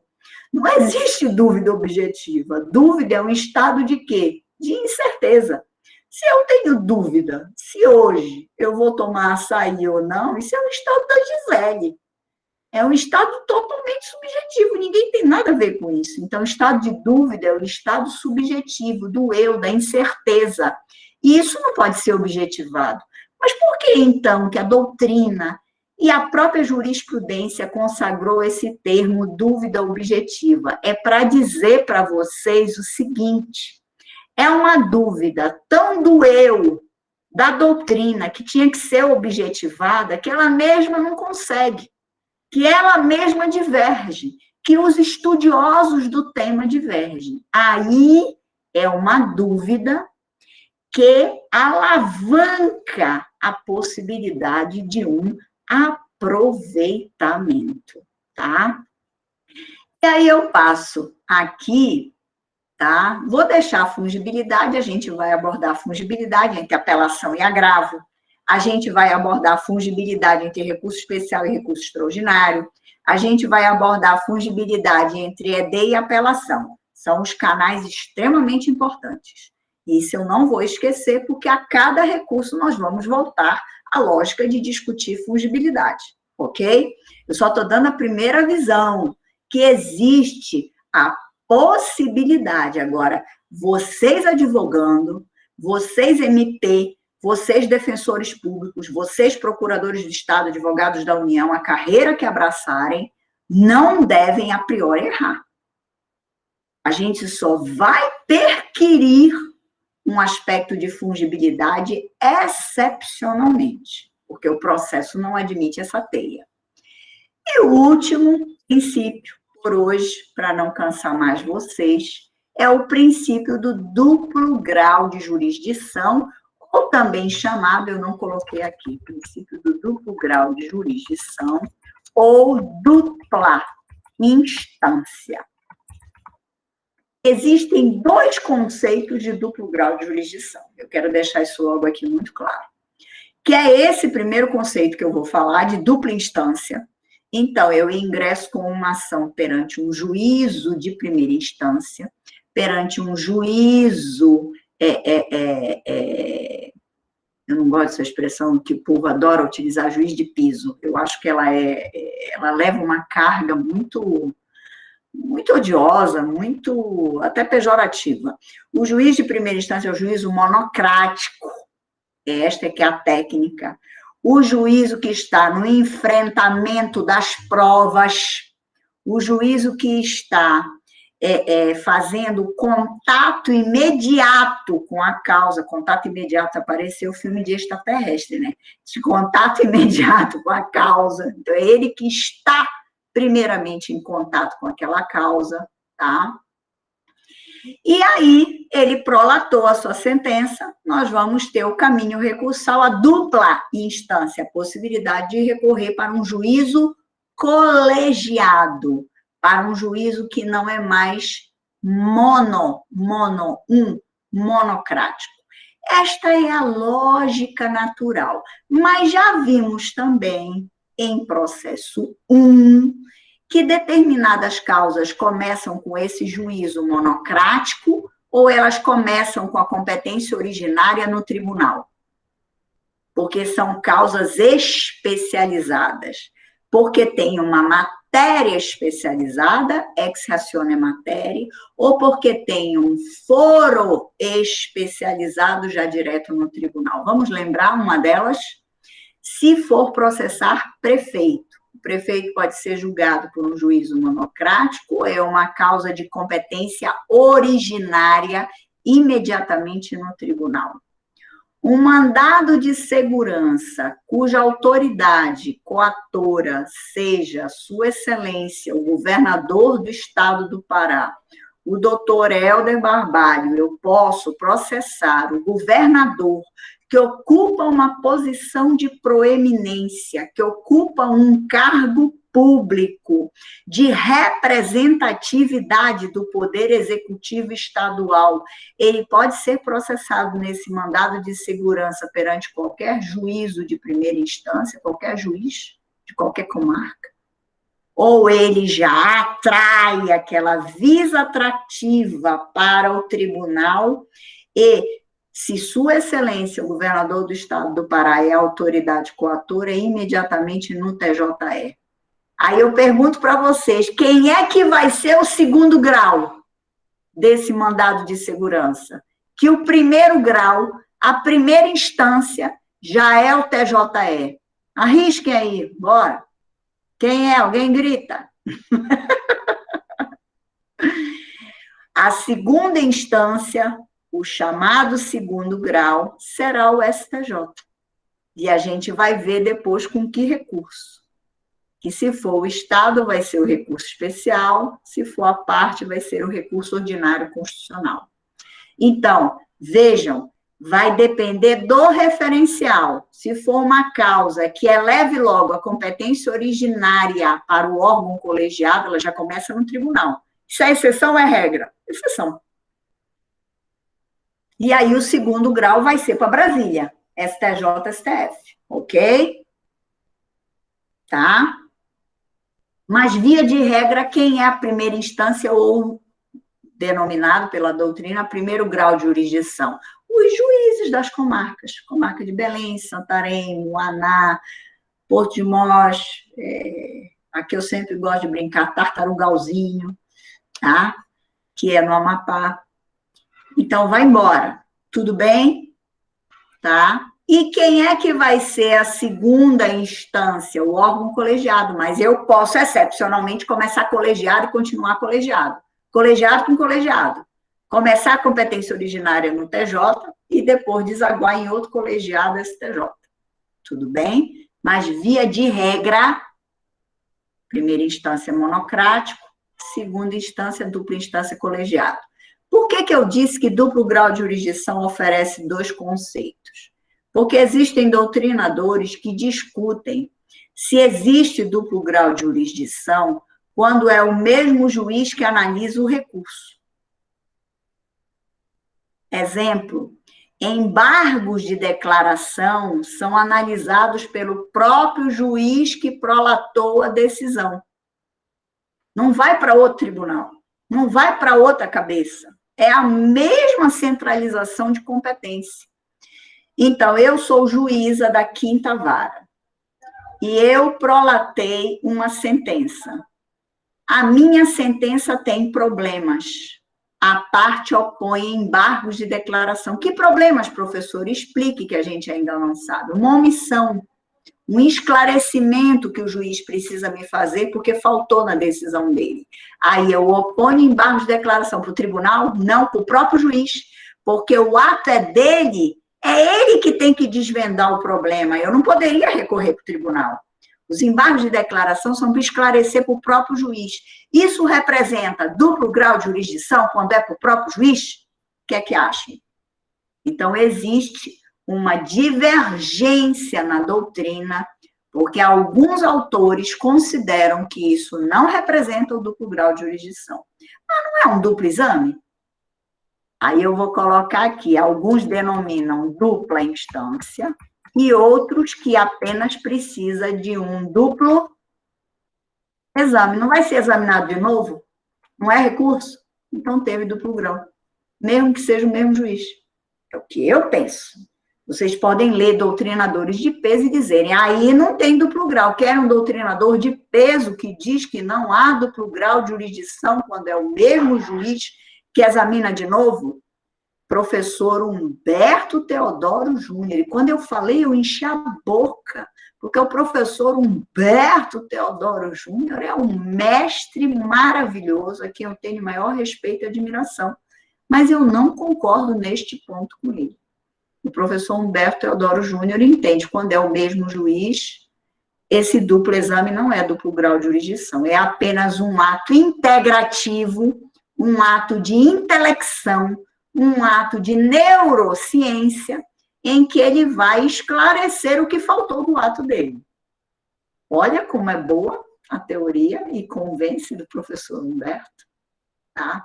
Eu prefiro estabelecer que tudo realmente é um duplo exame e um duplo grau, mas existe discordância. É um princípio expresso ou implícito? Eu sempre brinco em aulas de especialização, eu digo assim, procure aí na Constituição duplo grau de jurisdição. Não existe. Nós falamos isso para vocês em TGP.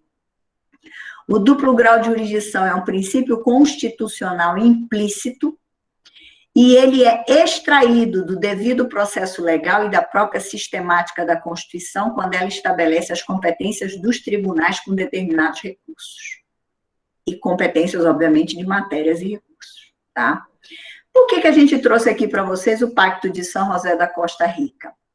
Porque existe uma discussão para o processo penal, que o Pacto de São José da Costa Rica prevê o duplo grau de jurisdição obrigatoriamente para o processo penal, mas não prevê para o processo civil. Então, se discute se eu tenho que ter sempre duplo grau de jurisdição no processo civil. Eu posso ter uma causa que ela termine lá com o juiz da comarca e que ela não tenha duplo grau de jurisdição? Essa é a minha pergunta para vocês final. Posso ou não? Eu posso ter uma causa que ela tenha um grau de lesão ou um valor que seja tão ínfimo, tão irrisório, dentro de um princípio, eu vou até usar uma expressão que é do penal, tá? Me perdoe, porque aí eu vou dar uma de meter a colher lá na seara penal. De um princípio de bagatela, de um princípio de insignificância patrimonial, que não avente a necessidade de duplo exame. E temos algum exemplo já no Brasil? Temos. Temos questões de alçada na Justiça do Trabalho. O valor é tão ínfimo que o legislador, em lei federal, estabeleceu que não cabe recurso. Quando ele diz expressamente que não cabe recurso, que é irrecorrível, não haverá o duplo grau de jurisdição. Isso seria uma lei inconstitucional ou não? Ou é uma forma de melhorar o acesso à justiça? Não ter o recurso. Isso é para vocês pensarem, e aí eu deixo com muito carinho essa reflexão. Temos outro exemplo? Temos algumas questões de créditos, de situações tributárias, de terem um valor, de um patamar tão abaixo, e eu vou dizer mais para vocês. Hoje, a Procuradoria da Fazenda Nacional, e aqui é um elogio à PFN, a Procuradoria da Fazenda Nacional, ela internamente, interna corporis, eu não sei se algum de vocês está fazendo estágio na PFN, ela tem súmulas internas que determinadas situações eles não recorrem. Quer dizer, tinha o recurso no sistema, mas vai gerar uma situação de ineficiência econômica, de custo para parte, para a Procuradoria da Fazenda Nacional, que é representante da União Federal, que é melhor não recorrer.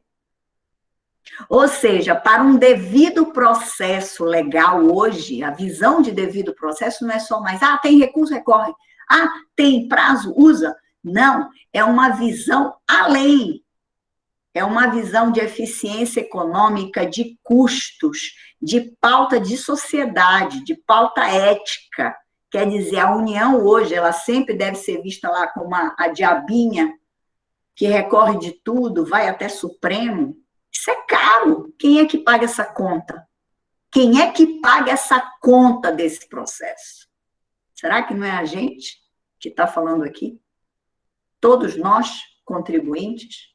Então, hoje, a própria AGU internamente já simulou determinadas situações que ela própria não recorre. Mas qual é a garantia do Pacto de São José da Costa Rica? Quando a gente trabalha com liberdade.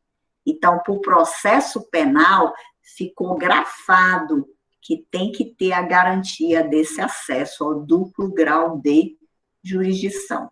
Deixo vocês com essa última reflexão, espero que não durmam, tá? Pensando sempre no nosso processinho. Muito bom rever vocês. Eu espero que esteja bom o ritmo. Qualquer coisa, podem me mandar zap, enfim, pela Lu, aqui no nosso chat. Eu espero que vocês estudem e a gente já vai bolar alguma coisinha aí, eu e o João, já para motivar vocês nos nossos próximos encontros. Hoje, como foi o primeiro dia, já é 11h30, a gente já viu que não adianta estender tanto, que as aulas ficam cansativas online, e nós já demos um bom material para vocês já podem ler princípios, já podem ler caminho recursal, o que é recurso, sucedâneo de recurso, a ação autônoma de impugnação, você já tem aí um material já para ajudar. Então, eu queria me despedir de vocês, pedindo para se cuidarem, saúde e força, porque é o caminho que a gente precisa para a gente vai conseguir vencer essa pandemia. Tá bom, meus amores? Camila, Fernando, saudade de todos, os 2 Fernandos, o Carlos Eduardo, eu vi Natasha, a Raquel estava por aí, sintam-se todos abraçados e abraçadas. Queria estar fazendo isso presencialmente, mas a gente vai fazer. Kilza, estou vendo aqui Renan, agradecer o João por ter ficado aqui com a gente, e próximo encontro eu vou bater um bate-bola, que aí o João também pode fazer algumas interferências aí com vocês, tá bom? Para dar uma animada na aula, tá? Um beijo a todos, fiquem bem. Um beijo. Bom dia e boa semana. Beijo. Obrigada, professora. Um beijo. Bom dia, professora. Tchau, tchau. Bom dia, um beijo. Bom dia.